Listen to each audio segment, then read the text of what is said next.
نحمدہ و نصلی علی رسولہ الکریم اما بعد فاعوذ باللہ من الشیطان الرجیم بسم اللہ الرحمن الرحیم ان ھذا القرآن یہدی للتی ہی اقوم صدق اللہ العظیم۔ شروع اللہ کے نام سے کہ جو بڑا مہربان نہایت رحم فرمانے والا ہے۔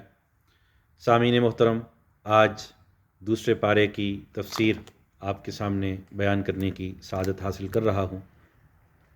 آج کے اس دوسرے پارے میں سورہ بقرہ کی آیت نمبر 142 سے لے کے اور 252 تک یہ پارہ ان آیات پر جو ہے وہ مشتمل ہے، اور انشاءاللہ میں کوشش کروں گا کہ اس کے مضامین کو کم سے کم وقت میں سمرائز کر کے آپ کے سامنے پیش کرنے کی سعادت حاصل کروں۔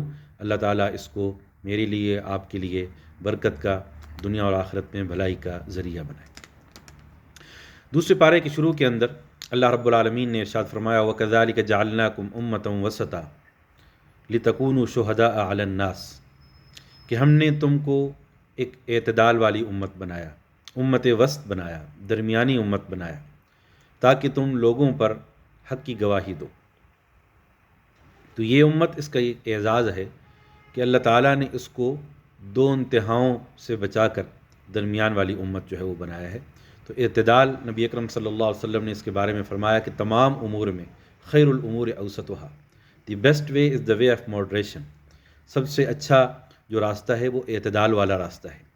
بعض دفعہ انسان دو انتہاؤں کے اندر چلا جاتا ہے، بہت زیادہ ایکسٹریم ہو جاتا ہے، بہت زیادہ نرم ہو جاتا ہے۔ تو ان دونوں کے درمیان یہ جو ہے ہر معاملے کے اندر انسان کو اعتدال والی راہ اس کو جو ہے وہ اختیار کرنا چاہیے۔ نبی اکرم صلی اللہ علیہ وسلم نے ایک دفعہ اپنے ایک صحابی کی تعریف کے اندر فرمایا کہ ان لفیک خصلتین یحبہم اللہ، کہ تمہارے اندر دو کوالٹیز ہیں جو اللہ کو پسند ہیں، اللہ اور اللہ کے رسول کو پسند ہیں، اور فرمایا کہ الحلم والانات، تحمل اور بردباری، فوربیئرنس اینڈ ٹالرنس۔ تو یہ دو خصوصیات ہیں جو اگر کسی بندے کے اندر ہوں گی تو وہ بھی ترقی کرے گا، کامیابی حاصل کرے گا۔ کسی قوم کے اندر ہوگی تو وہ اس کو بھی کامیابی اور جو ہے وہ بھلائیاں جو ہے وہ نصیب ہوں گی۔ اسی پہلے رکوع کے اندر تحویل قبلہ کے احکامات ہیں، اس لیے کہ کعبۃ اللہ جب اس کو قبلہ بنایا گیا تو اس سے پہلے بیت المقدس وہ قبلہ تھا، اور ہجرت کے بعد بھی تقریباً 17 ماہ تک جو ہے وہ بیت المقدس ہی قبلہ تھا۔ لیکن نبی اکرم صلی اللہ علیہ وسلم کی خواہش تھی کہ جو ہے وہ بیت اللہ شریف کو، کعبۃ اللہ کو قبلہ جو ہے وہ بنایا جائے، اور اللہ رب العالمین نے ہم پیارے آقا محمد الرسول اللہ صلی اللہ علیہ وسلم کی اسی خواہش کے پیش نظر جو ہے قبلہ کو تبدیل جو ہے وہ فرمایا۔ اور اس سے مقام مصطفیٰ بھی معلوم ہوتا ہے کہ اگر کوئی پوچھے کہ اللہ کے ہاں نبی اکرم صلی اللہ علیہ وسلم کا کیا مقام تھا، تو قرآن کی یہی آیت جو اس دوسرے پارے کے پہلے رکوع کے اندر ہے فَلَنُوَلِّيَنَّكَ قِبْلَةً تَرْضَاهَا فَوَلِّ وَجْهَكَ شَطْرَ الْمَسْجِدِ الْحَرَامِ، کہ ہم تمہاری رضا کو مقدم رکھیں گے اور جس طرف تم چاہتے ہو ہم اس کو جو ہے وہ پھیر دیں گے۔ تو یہ ایک بہت بڑا نبی اکرم صلی اللہ علیہ وسلم کا ایک مقام اور مرتبہ بھی اس سے جو ہے وہ معلوم ہوتا ہے۔ اس سے اگلے رکوع کے اندر جو ہے وہ فرمایا گیا فَاسْتَبِقُوا الْخَيْرَاتِ، نیکی کے کاموں میں ایک دوسرے سے آگے بڑھو۔ یہ دنیا کمپٹیشن اس کے اندر ہے، ہر چیز کے اندر لوگ ایک دوسرے سے آگے بڑھنے کی جو ہے وہ کوشش کرتے ہیں، اور یہ ایک انسانی نفسیات ہے کہ اسی سے پھر کمپٹیشن سے چیزوں کا سٹینڈرڈ بڑھتا ہے، ان کے آگے ایک دوسرے اس کے جو ہے وہ لوگ ایک دوسرے سے آگے بڑھنے کی کوشش کرتے ہیں۔ تو اسی طرح نیکی کے کاموں کے اندر بھی ایک دوسرے سے آگے بڑھنا، بھلائی کے کاموں کے اندر ایک دوسرے سے آگے بڑھنا، یہ بھی بہت بڑا جو ہے وہ اعزاز ہے۔ اور اسی طرح جو ہے وہ فرمایا گیا کہ اللہ تعالیٰ سے ڈرو، اصل ڈرنے والی ذات اللہ تعالیٰ کی جو ہے وہ ذات ہے۔ اللہ کا ذکر کرو، فَاذْكُرُونِي يَذْكُرْكُمْ، اگر تم میرا ذکر کرو گے میں تمہارا ذکر کروں گا۔ اللہ رب العالمین فرماتے ہیں اگر ہم اللہ کو یاد کریں گے تو اللہ ہمیں بھی یاد رکھیں گے۔ حدیث کے اندر آتا ہے احفظ اللہ یحفظک، اللہ کے حقوق کی حفاظت کرو، اللہ تمہارے حقوق کی حفاظت جو ہے وہ فرمائیں گے۔ اور فرمایا کہ جو اچھے حالات کے اندر اللہ کو یاد رکھتا ہے اللہ اسے برے حالات کے اندر یاد رکھتے ہیں۔ جو صحت کی حالت کے اندر اللہ کو یاد رکھتا ہے اللہ اسے بیماری کی حالت کے اندر جو ہے وہ یاد رکھتے ہیں۔ جو دولت مندی کی حالت کے اندر اللہ کو یاد رکھتا ہے اللہ فقر و فاقہ کے دنوں کے اندر اس کو جو ہے وہ یاد رکھتے ہیں۔ اور اللہ کو یاد کرنے سے، اللہ کی نعمتوں کے شکر سے اللہ تعالیٰ مزید عطا فرماتے ہیں۔ وَاشْكُرُوا لِي وَلَا تَكْفُرُونَ، میرا شکر کرو اور میری ناشکری جو ہے وہ نہ کرو۔ اور پھر آج کی منزل کی تیسرے رکوع کے اندر فرمایا گیا کہ یا ایھا الذین آمنوا استعینوا بالصبر والصلاۃ ان اللہ مع الصابرین، کہ اللہ تعالیٰ سے جب بھی مدد مانگو تو صبر کے ساتھ اور نماز کے ساتھ مانگو۔ اور یہ ایک بہترین ہدایت ہمیں دی گئی ہے کہ ہر حالت کے اندر صبر کا دامن انسان نہ چھوڑے۔ صبر استقامت کا بھی نام ہے، اور صبر اطاعت کا بھی اطاعت پر مداومت کا بھی جو ہے وہ نام ہے، اور ان اللہ مع الصابرین، بے شک اللہ تعالیٰ صبر کرنے والوں کے ساتھ ہے۔ اور پھر اللہ رب العالمین نے اس دنیا کے اندر ہمیں بھیجا تو آزمائش وہ بھی اس کے ساتھ رکھی، اور یہ آزمائش ضرور آتی ہے، اور اہل ایمان پر تو بالخصوص آتی ہے۔ وَلَنَبْلُوَنَّكُمْ، ہم ضرور ضرور تم کو آزمائیں گے، من الخوف والجوع ونقص من الاموال والانفس والثمرات وبشر الصابرین۔ اس آزمائش کے اندر جو پورا اترتا ہے تو پھر اس کے لیے اللہ تعالیٰ رب العالمین نے اجر جو ہے وہ رکھا ہے، اور یہ ایک مومنانہ صفت ہے۔ الذین اذا اصابتهم مصیبہ قالوا انا للہ وانا الیہ راجعون، کہ یہ اہل ایمان کی صفت ہے کہ جب بھی ان پر کوئی مصیبت آتی ہے، پریشانی آتی ہے، تو وہ جزا فضا نہیں کرتے، شکوہ و شکایت نہیں کرتے، اس کو اللہ کی طرف سے سمجھتے ہیں اور کہتے ہیں انا للہ وانا الیہ راجعون۔ ہر مصیبت، پریشانی، فوت کی اور کسی بھی غمگین موقع پہ اس آیت کی تلاوت انسان جو ہے وہ کر سکتا ہے، اور یہی ایک بندہ مومن کا رسپانس ہونا چاہیے، ورنہ آدمی کر بھی کیا سکتا ہے؟ ہماری حیثیت کیا ہے؟ ہمارے ہاتھ کے اندر ہے کیا؟ انسان تو بہت کمزور ہے، اور خلق الانسان ضعیفا، انسان کو بہت کمزور پیدا کیا گیا، بظاہر بہت بہادر بننے کی کوشش کرتا ہے، لیکن دراصل انسان بہت کمزور ہے۔ ایک ہارٹ اٹیک کو سروائیو نہیں کر سکتا، ایک چھوٹے سی بیماری کے جھٹکے کو برداشت نہیں کر سکتا، اور جو ہے لہٰذا ہمیں ہر مصیبت اور پریشانی کے اندر جو ہے وہ صبر کا دامن انسان اس کو جو ہے وہ نہ چھوڑے۔ اولئک علیہم صلوات من ربہم ورحمہ واولئک هم المہتدون، جو لوگ ان صفات کو اپنائیں گے، ان آزمائشوں پر پورا اتریں گے، صبر کا دامن نہیں چھوڑیں گے، تو انہی پر ان کے رب کی طرف سے رحمتیں نازل ہوں گی اور برکتیں جو ہے وہ نازل ہوں گی، اور یہی ہدایت پر ہوں گے۔ اس کے بعد صفا اور مروہ، سم ریچولز آف حج، ان کے بارے میں جو ہے وہ بیان کیا گیا، اور حاجی اور معتمرین، عمرہ کرنے والے، ان کو جو ہے وہ ہدایات جو ہے وہ دی گئیں۔ اور پھر اسی طرح فرمایا الہکم الہ واحد، your lord is one, your God is one, ہمارا خدا ایک ہے، ہمارا الہ ایک ہے۔ یہ دعوت توحید ہمیں جو ہے وہ دی گئی، لا الہ الا هو الرحمن الرحیم۔ اور پھر اس سے اگلے رکوع کے اندر، چوتھے رکوع کے اندر، آج کے پارے کے اندر آسمان و زمین کی تخلیق پر غور و فکر اور تدبر کی دعوت دی گئی۔ ان فی خلق السماوات والارض واختلاف اللیل والنہار والفلک التی تجری فی البحر بما ينفع الناس وما انزل اللہ من السماء من ماء فاحیا به الارض بعد موتها وبث فیها من کل دابہ۔ تو یہ ساری چیزیں، ان پر غور و فکر کرنا، تدبر کرنا جو ہے، اس سے انسان اللہ کا قرب حاصل کرتا ہے، اللہ کی نشانیاں، اللہ کے تک انسان جو ہے وہ پہنچتا ہے۔ تو یہ تخلیق کائنات پر غور و فکر، تدبر، یہ اس کی قرآن کے اندر بار بار دعوت دی گئی، ریفلیکشن کی جو ہے وہ دعوت دی گئی۔ اور جب انسان اس تخلیق پر غور کرتا ہے تو ہر چیز اللہ کی طرف لے جانے والی ہے، اللہ کی توحید کی طرف لے جانے والی ہے، اللہ کے وجود کی طرف جو ہے وہ دلالت جو ہے وہ کرتی ہے۔ اور اس سے اگلے رکوع، پانچویں رکوع کے اندر حلال کے بارے میں ہمیں ہدایت دی گئی، یا ایھا الناس کلوا مما فی الارض حلالا طیبا، کہ جو بھی حلال اور طیب، پاکیزہ، دونوں چیزیں حلال بھی ہو اور طیب بھی ہو، اس کے کھانے کا حکم دیا گیا۔ ولا تتبعوا خطوات الشیطان، شیطان کے راستوں کی پیروی نہ کرو، do not follow the footsteps of شیطان۔ تو یہ ایک اہم ہدایت ہے، اور جب ہم اس پر عمل کریں گے تو دنیا کے اندر جو ہے اللہ رب العالمین اس اکل حلال کے نتیجے کے اندر ہمارے اعمال کو بھی درست فرمائیں گے، اور ہمیں برکات بھی جو ہے وہ عطا فرمائیں گے، اور شیطان کے راستے سے بچنے کی جو ہے ہمیں توفیق جو ہے وہ ملے گی۔ کلوا من طیبات ما رزقناکم واشکروا للہ، اور اللہ کا شکر بھی ادا کرو، جو کچھ بھی اللہ نے حلال طیب چیز تمہیں عطا کی اس کو استعمال کرو، اور اس پر اللہ کا جو ہے وہ شکر جو ہے وہ ادا کرو۔ اگلے رکوع کے اندر جو ہے وہ اللہ رب العالمین نے حرام چیزوں کا ذکر فرمایا ہے جو قطعی حرام ہیں۔ انما حرم علیکم المیتۃ والدم ولحم الخنزیر وما اہل بہ لغیر اللہ، تو یہ چیزیں حرام ہیں، لیکن اگر کوئی ایسی سچویشن آ جاتی ہے، if the situation arises when there is a life threatening situation، جب کسی کی زندگی کو خطرہ ہو تو اس زندگی کو بچانے کے لیے انسان ان حرام چیزوں کو جو جو ہے ان کو بقدر ضرورت انسان جو ہے وہ استعمال کر سکتا ہے۔ تو اس سے ایک بہت بڑا میسج ہمیں یہ بھی ملتا ہے کہ دین کے اندر احکامات ہیں، لیکن ہر عمل کو، ہر حکم کو ایک فلیکسیبل رکھا گیا کہ بعض دفعہ ایسی سچویشن آ جاتی ہے کہ انسان جو ہے اللہ رب العالمین اپنی حرام کردہ چیزوں کو بھی کچھ وقت کے لیے انسان کے لیے جائز قرار دیتے ہیں، کیونکہ اس دین کے اندر فلیکسیبلٹی ہے، اس کے اندر اللہ رب العالمین نے لچک رکھی ہے، اس طرح کہ آدمی کو اس کی وسعت کے مطابق اور قدرت کے مطابق مکلف بنایا گیا۔ لا یکلف اللہ نفسا الا وسعها، کسی عمل کی جب ہم وسعت رکھتے ہیں، اللہ رب العالمین نے جو قدرت عطا فرمائی ہے، طاقت عطا فرمائی ہے، جب ہم وہ کر سکتے ہیں تو ہم کریں گے، اور جب ہم وہ طاقت نہیں ہے، ہمارے اندر کیپیسٹی نہیں ہے، اللہ نے ہمیں اس کا مکلف نہیں بنایا ہے۔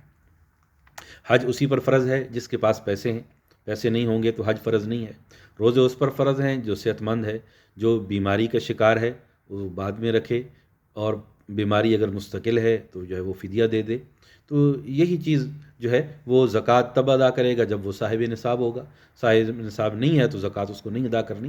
تو ہر حکم ہماری کیپیسٹی کے اندر جو ہے وہ رکھا گیا، اور جب وہ ایسی سچویشن آ جاتی ہے کہ جب وہ ہماری صلاحیت نہیں رہتی، آدمی مجبور ہو جاتا ہے، تو اللہ رب العالمین نے پھر اس وقت حرام کو بھی بقدر ضرورت استعمال کرنے کی جو ہے اللہ رب العالمین نے اجازت جو ہے وہ عطا فرمائی۔ لیکن اس کے اندر آدمی کے دل کے اندر اللہ کا خوف ہر وقت موجود رہنا چاہیے، یہ سمجھے کہ یہ حرام ہے لیکن میں اس کو صرف ایک جان بچانے کے لیے یا جو ہے وہ ضرورت کے لیے اس کو جو ہے وہ استعمال جو ہے وہ کر رہا ہوں۔ اگلے چھٹے رکوع کے اندر سب سے پہلی آیت بڑی مشہور آیت ہے، لیس البر ان تولوا وجوہکم قبل المشرق والمغرب، کہ نیکی یہ نہیں کہ تم اپنا منہ مشرق یا مغرب کی طرف کر لو، بلکہ اصل نیکی یہ ہے کہ اللہ پر، یوم آخرت پر، اس کے فرشتوں پر، اس کی کتابوں پر، اس کے انبیاء پر ایمان لاؤ، اور مال کو خرچ کرو، مال کی محبت کے باوجود جو ہے قربا پر، یتامہ پر، مساکین پر، مسافروں پر، مانگنے والوں پر، اور جو ہے سوال کرنے والوں پر، اور گردن چھڑانے کے اندر، اور نماز کو قائم کرو، زکوٰۃ کو ادا کرو، اور عہد کو پورا کرو جب وعدہ کرو، اور صبر کرو ہر حالت کے اندر۔ تو یہ صفات ہیں، مومنانہ صفات ہیں جو اس آیت کے اندر بیان کی گئیں۔ تو یہ اس کو آیت البر کہتے ہیں۔ قرآن کی کچھ آیات ہیں نا جن کے مخصوص نام ہیں، جس طرح آیت الکرسی ہے، تو اسی طرح اس آیت کو آیت البر کہا جاتا ہے۔ ایک اور رکوع ہوگا، ایک آیت ہے جس کو آیت مداینت کہتے ہیں، یعنی قرض کے بارے میں جس کے اندر احکامات بیان کیے گئے ہیں۔ تو اس آیت کو آیت البر کہتے ہیں کہ دی ورس آف پائٹی، نیکی کی آیت، کی نیکی کس چیز کا نام ہے۔ تو اس میں جو نیکی کا جو ایک عام تصور ہے اس سے ہٹ کر نیکی کے بارے میں بتایا گیا کہ نیکی کوئی صرف جو ہے وہ انسان کے منہ پھیرنے کا نام نہیں ہے، بلکہ انسان کے اعمال کا نام ہے جو اللہ کی رضا کے لیے جو ہے وہ کی جاتے ہیں، اور اس میں صرف عبادت شامل نہیں بلکہ حقوق العباد بھی شامل ہے۔ تو یہ آیت حقوق اللہ اور حقوق العباد کا ایک کمبینیشن ہے، اور ایک بہترین اسلامی تعلیمات کی ایک صورت ہے، اور اس کا ایک خلاصہ اس آیت کے اندر جو ہے وہ بیان کیا گیا، اور اس میں یہ حقیقت بتائی گئی کہ نیکی صرف جو ہے رکوع اور سجود کا نام نہیں، بلکہ اللہ کی مخلوق کی خدمت یہ بھی نیکی کے دائرے کے اندر آتی ہے۔ ہاں، فرائض کے اندر ہمیں نماز بھی پڑھنی ہے، روزے بھی رکھنے ہیں، زکوٰۃ بھی دینی ہے، حج بھی کرنا ہے، لیکن اس کے ساتھ ساتھ جو ہے غرباء اور مساکین کی مدد، اور ناداروں، مسکینوں، ہمسایوں، پڑوسیوں اور دوسرے جو حقوق جن کے حقوق لازم ہیں ان کو پورا کرنا، یہ بھی بے عینی جو ہے وہ نیکی ہے، اور اس کا ادا کرنا بھی جو ہے وہ ضروری ہے۔ اس کے بعد قصاص کے بارے میں آیت ہے، اور یہ اہم نقطہ ہمیں سمجھایا گیا کہ جب معاشرے میں جرم و سزا کا ایک سسٹم ہوتا ہے تو اس سے انصاف برقرار رہتا ہے، اور جب جزا اور سزا کا عمل ترک کر دیا جاتا ہے تو معاشرے کے اندر جرائم بڑھ جاتے ہیں، انارکی جو ہے وہ بڑھ جاتی ہے۔ حضرت علی رضی اللہ تعالیٰ عنہ کا قول ہے، الملک یبقی مع الکفر ولا یبقی مع الظلم، کہ ایک ملک کفر پر تو قائم رہ سکتا ہے لیکن ظلم پر قائم نہیں رہ سکتا۔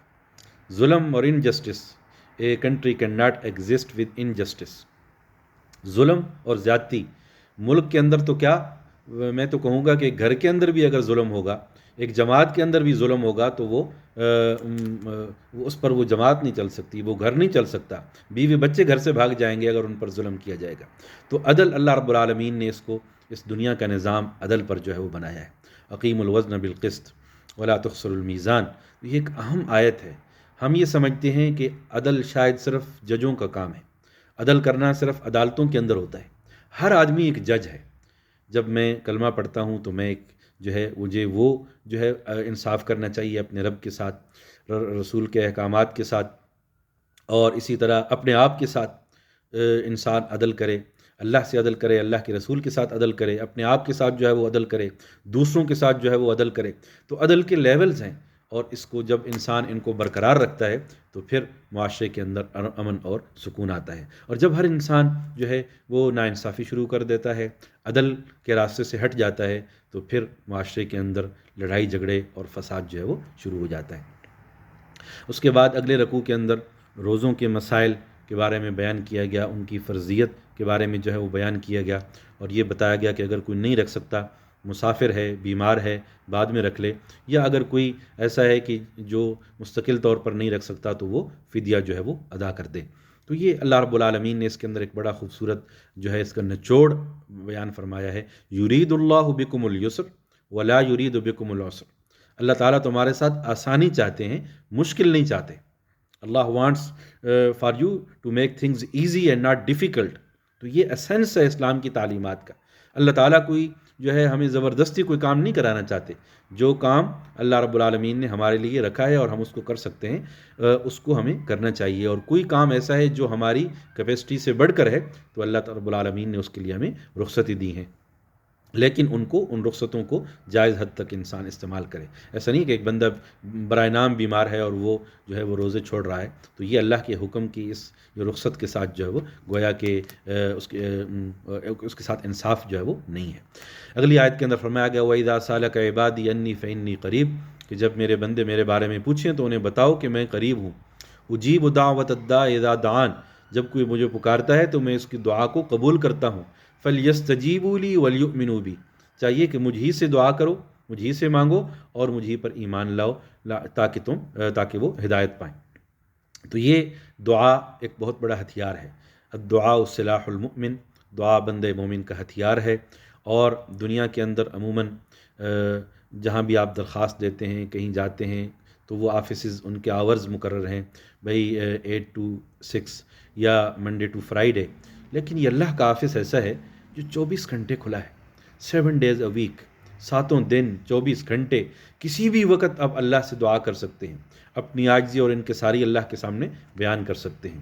ہاں، اس کے اندر کچھ اوقات ایسے ہیں، اللہ رب العالمین نے اس کے بارے میں خود فرمایا کہ جب رات کا آخری پہر ہوتا ہے تو اللہ رب العالمین آسمان دنیا پر نزول فرماتے ہیں اور کہتے ہیں کیا ہے کوئی دعا کرنے والا، میں اس کی دعا کو قبول کروں، کیا ہے کوئی مغفرت چاہنے والا، میں اس کی وہ مغفرت وہ کروں، کیا ہے کوئی وہ توبہ کرنے والا، میں اس کی توبہ کو قبول کروں۔ تو اللہ رب العالمین تو ہمارے انتظار کے اندر ہیں کہ کب ہم اللہ کی طرف وہ رجوع کرتے ہیں۔ اللہ رب العالمین نے بار بار ہمیں انوائٹ کیا قرآن کے اندر، یا ایھا الذین آمنوا توبوا الی اللہ توبۃ نصوحا، کہ ایمان والو اللہ سے سچی توبہ کرو، سچی توبہ، مذاق والی توبہ نہیں، جوک والی توبہ نہیں، سچی توبہ۔ تو یہ ہمیں اللہ کی طرف رجوع وہ کرنا چاہیے، اس اپرچونٹیز سے فائدہ اٹھانا چاہیے، اور اللہ رب العالمین ضرور سنتے ہیں۔ ہو سکتا ہے کہ وہ ہماری دعا کو ہمارے لیے بہتر نہ سمجھیں اور اس کے بدلے میں کوئی اور چیز ہمیں عطا کر دیں، ہو سکتا ہے کہ وہی چیز دے دیں، اور ہو سکتا ہے کہ دنیا کے اندر ہمیں اس کا اجر نہ دیں اور آخرت کے اندر اس کا اجر ہمیں نصیب فرما دیں، اور اس وقت بندہ چاہے گا کاش میری کوئی دعا بھی قبول نہ ہوتی۔ ہو سکتا ہے اللہ کسی برکت کی صورت کے اندر کوئی انسان کو کسی حادثے سے بچا کر اس کی یا کسی کی تکلیف کو دور کر کے اس کی دعا کو وہ قبول وہ کر سکتے ہیں۔ تو زبانوں کو بھی اللہ محتاج نہیں ہے، ساری زبانوں کے خالق اللہ تعالیٰ ہے۔ کسی بھی زبان کے اندر انسان اللہ سے دعا کر سکتا ہے، اور وہ اگر وہ الفاظ جو انبیاء علیہ السلام نے جن کے ذریعے دعائیں کی، یا ہمارے پیارے آقا محمد الرسول اللہ صلی اللہ علیہ وسلم نے جو دعائیں کی، ان کو اگر یاد کر لیا جائے تو اس کی برکت اور وہ بڑھ جاتی ہے۔ نماز کے بعد، فرض نماز کے بعد دعا قبول ہوتی ہے، جمعے والے دن دعا قبول ہوتی ہے، افطار سے پہلے دعا جو ہے وہ قبول ہوتی ہے، سحری کے وقت، روزہ رکھتے وقت دعا جو ہے وہ قبول ہوتی ہے، حج کے موقع پہ دعا قبول ہوتی ہے، اور عمرے کے موقع پہ انسان، حج از آل اباؤٹ دعا. تو تمام مواقع جہاں بھی انسان کو موقع ملے جو ہے وہ ان اپرچونیٹیز کو انسان استفادہ کر سکتا ہے. جب بھی دعا کرے اخلاص کے ساتھ کرے، یقین کے ساتھ کرے، رزق حلال کھا کر کرے. حرام کھا کر اگر جتنی بھی دعائیں کرے گا وہ قبول جو ہے وہ نہیں ہوں گی. ایک صحابی نے کہا یا رسول اللہ مجھے کوئی ایسا طریقہ بتائیں کہ میں مستجاب الدعوات بن جاؤں، میری دعائیں قبول ہونا شروع ہو جائیں. فرمایا کہ حلال کھانا شروع کر دو، حرام کو چھوڑ دو، تمہاری دعائیں قبول ہونا شروع ہو جائیں گی. آج کیا وجہ ہے ہم کتنی دعائیں کرتے ہیں، جمعے پہ مولوی صاحب سب کے لیے دعا کرتے ہیں، نماز کے بعد دعا کرتے ہیں، اور ہر روز ہم دعائیں کرتے ہیں. یہ دعائیں کدھر جاتی ہیں؟ اس لیے کہ شاید ہمارے اندر کوئی خامی ہے، ہماری دعاؤں کے اندر کوئی کوتاہی ہے. تو یہ اخلاص کے ساتھ، رزق حلال کے ساتھ جب بھی انسان اللہ تعالیٰ سے دعا مانگے گا، اللہ تعالیٰ ضرور دعا کو قبول فرمائیں گے. والدین کی دعا اولاد کے حق کے اندر قبول ہوتی ہے، مظلوم کی دعا قبول ہوتی ہے، مسافر کی دعا جو ہے وہ قبول ہوتی ہے. تو یہ ایسی چیزیں ہیں جو دعا کو مزید جو ہے اس کو بنا دیتی ہیں کہ اللہ رب العالمین ان کو جلدی قبول فرمائے. تو ہمیں یہ ساری چیزوں کو، آداب کو، دعا کے آداب کو مد نظر جو ہے وہ رکھنا چاہیے. پھر فرمایا گیا کہ لا تأکلوا اموالکم بینکم بالباطل، ایک دوسرے کے مالوں کو ناحق نہ کھاؤ. Do not eat each others wealth unlawfully. آج دیکھتے ہیں کہ لوگوں کے پلاٹوں پر بلا تکلف لوگ قبضہ کر لیتے ہیں، دوسری کی جو ہے وہ چیزوں پر بلا تکلف لوگ قبضہ کر لیتے ہیں. تو یہ بہت اہم ہے کہ ہم کسی کا مال ناحق نہ کھائیں، اور جو ہے ہمیشہ دیانتداری کو ہم مد نظر رکھیں. کوئی اگر جاب کر رہا ہے تو اپنی ڈیوٹی صحیح طور پر ادا کریں. اگر وہ ڈیوٹی صحیح طور پر ادا نہیں کرتا تو گویا کہ وہ خیانت کر رہا ہے اپنی، اور اس کو جو اس کی اجر مل رہا ہے اس کے اندر گویا کہ وہ اجرت صحیح نہیں ہے. چاہے یہ کوئی بہت بڑا عالم ہو جو وقت چوری کرے، بہت بڑا پروفیشنل ہو تو وقت کو جو ہے وہ چوری کرے.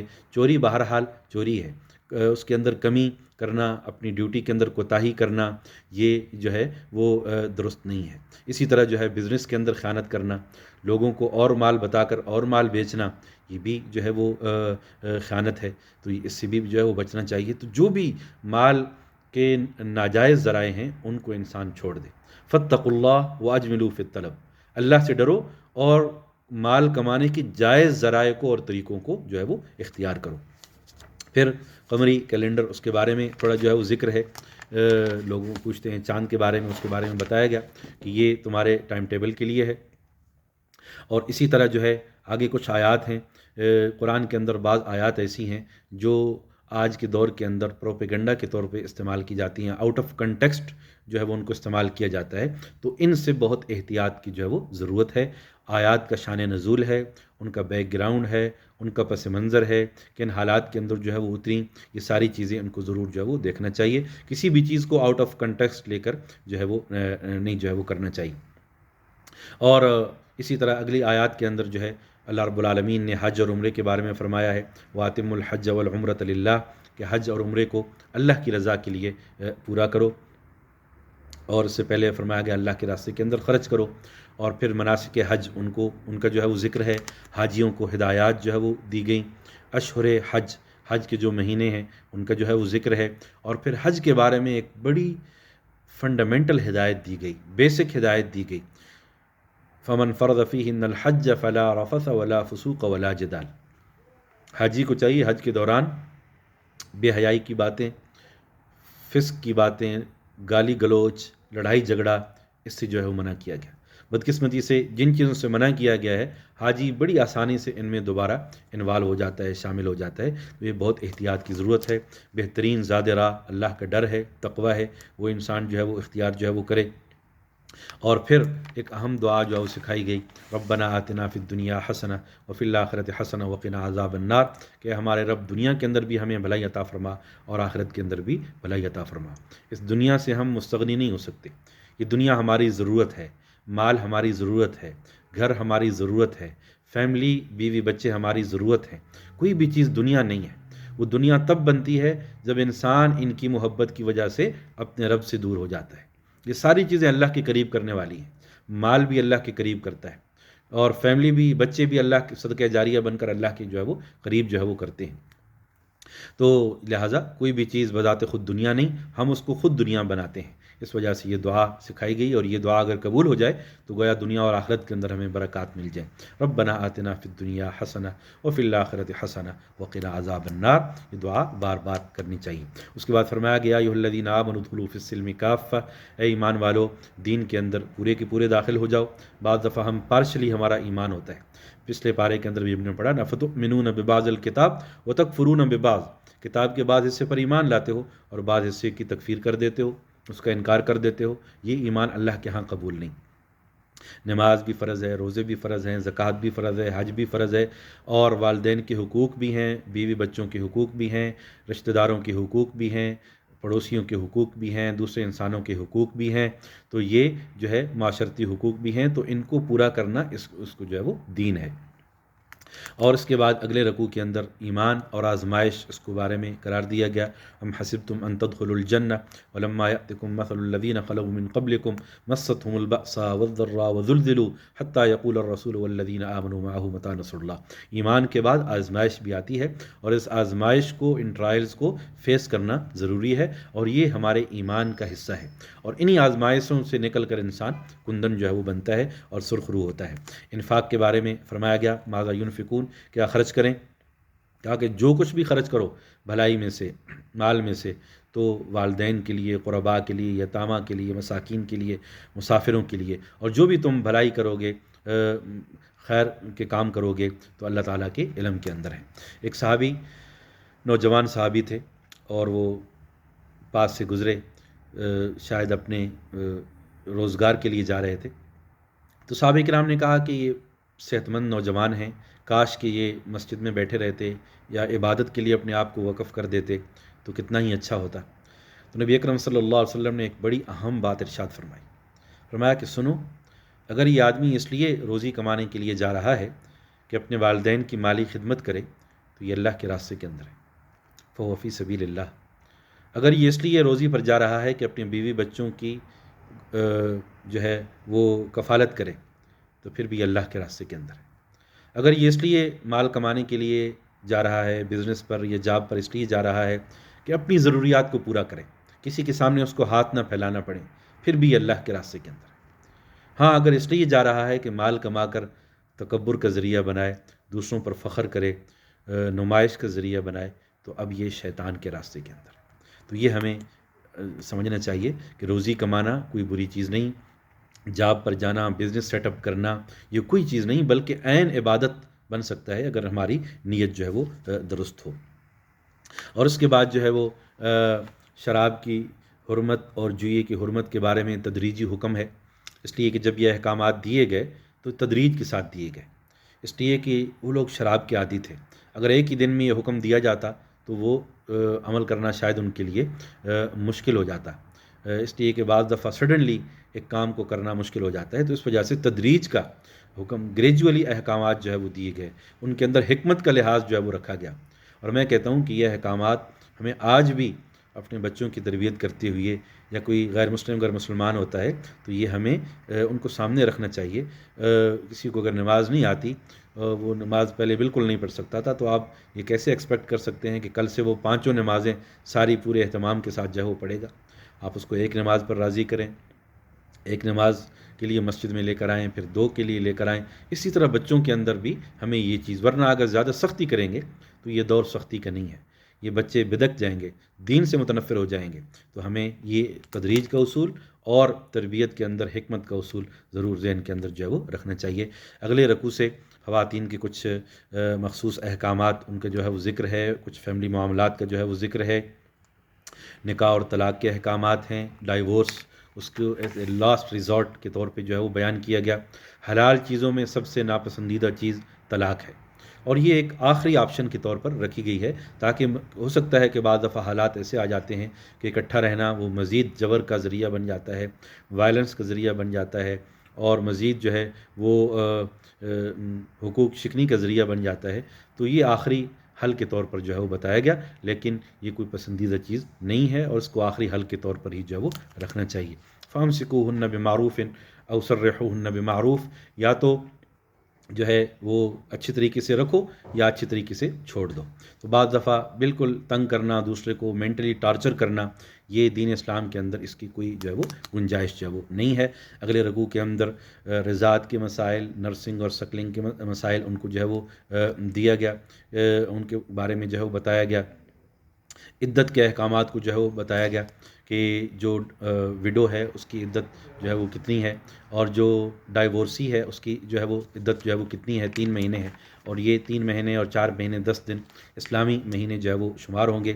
اور اگر وہ پریگننٹ ہے تو وضع حمل جب بچہ پیدا ہوگا تو وہی عدت شمار ہوگی، اور بچے کے پیدا ہونے کے ساتھ ہی عدت جو ہے وہ ختم ہو جائے گی۔ اسی طرح مزید جو ہے وہ میاں بیوی کے معاملات، حقوق الزوجین، ان کو جو ہے وہ بیان کیا گیا۔ مالی ذمہ داریاں مرد پر جو ہے وہ ڈالی گئیں، مہر کے احکامات ان کو جو ہے وہ بیان کیا گیا۔ تو یہ ساری اسلامی معاشرت کی احکامات ہیں، ان کو ہمیں رکھنا چاہیے۔ آج کے دور کے اندر ان چیزوں پر جب ہم عمل نہیں کرتے تو اس کے نتیجے کے اندر خاندانی مسائل جو ہے وہ پیدا ہوتے ہیں۔ حافظوا علی الصلوات والصلاۃ الوسطیٰ وقوموا للہ قانتین، اپنی نمازوں کی حفاظت کرو، خصوصاً درمیانی نماز کی۔ Take care of your prayers, safeguard your prayers, especially the middle prayer. تو یہ 5 نمازیں ضروری ہیں۔ اب درمیانی نماز سے بعد میں عصر کی نماز بھی جو ہے وہ مراد لی ہے، لیکن بہرحال نمازیں ساری جو ہے وہ ضروری ہیں۔ وقوموا للہ قانتین، جب بھی اللہ کے سامنے کھڑے ہو تو خشوع کے ساتھ کھڑے ہو۔ نماز کوئی سر سے اتارنے والی چیز نہیں ہے، بلکہ ایک اہم چیز ہے جس کو ہمیں، ایک اہم فریضہ ہے جس کو صحیح طور پر ادا کرنا جو ہے وہ چاہیے۔ اگلے رکوع کے اندر اللہ کو قرض دینے کے بارے میں ہے، من ذا الذی یقرض اللہ قرضا حسنا فیضاعفہ لہ اضعافا کثیرہ، اللہ کئی گنا بڑھا کر اس کو واپس کریں گے۔ جو بھی ہم اللہ کے راستے کے اندر خرچ کرتے ہیں، یہ اللہ کی گارنٹی ہے کہ تم مجھے قرض دے رہے ہو اور میں اس کو کئی گنا بڑھا کر واپس کروں گا۔ دنیا کے اندر ہم بینک کی گارنٹی پر یقین کر لیتے ہیں، کسی معتمد آدمی کی بات پر یقین کر لیتے ہیں اور کسی کو قرض دے دیتے ہیں۔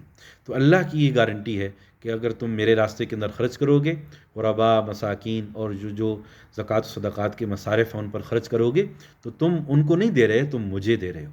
میرا وعدہ ہے کہ اس قرض کو کئی گنا بڑھا کر میں واپس جو ہے وہ کروں گا۔ اس سے اگلے بعد طالوت اور جالوت کا جو ہے وہ ذکر ہے۔ طالوت، اللہ تعالیٰ نے اس کو جو ہے وہ سرداری عطا فرمائی، علم بھی تھا، صلاحیت بھی تھی، جرت بھی تھی، استقامت بھی تھی، اور اس سے قیادت کے اوصاف بھی ہمیں معلوم ہوتے ہیں، امیر کی کیا اوصاف ہونا چاہیے۔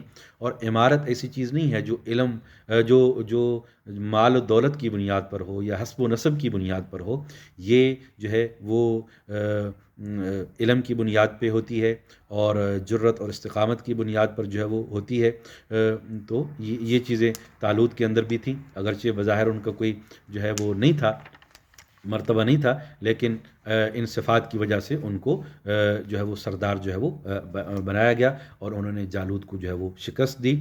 اور اس عروج و زوال کی کشمکش بیان کرنے کے بعد، اس کے بعد اللہ رب العالمین نے اس کی حکمت بھی بیان فرمائی کہ بعض دفعہ قومیں کیوں شکست کھاتی ہیں، افراد کیوں شکست کھاتے ہیں۔ وہ کہتے ہیں ہر فرعون را موسیٰ، کہ ہر فرعون کے لیے اللہ تعالیٰ نے ایک موسیٰ کو پیدا فرماتے ہیں تاکہ وہ فرعونیت، وہ اس کا تسلسل نہ رہے، وہ جو ہے وہ آمریت اس کا تسلسل نہ رہے۔ یہ عروج و زوال قوموں کے اندر، افراد کے اندر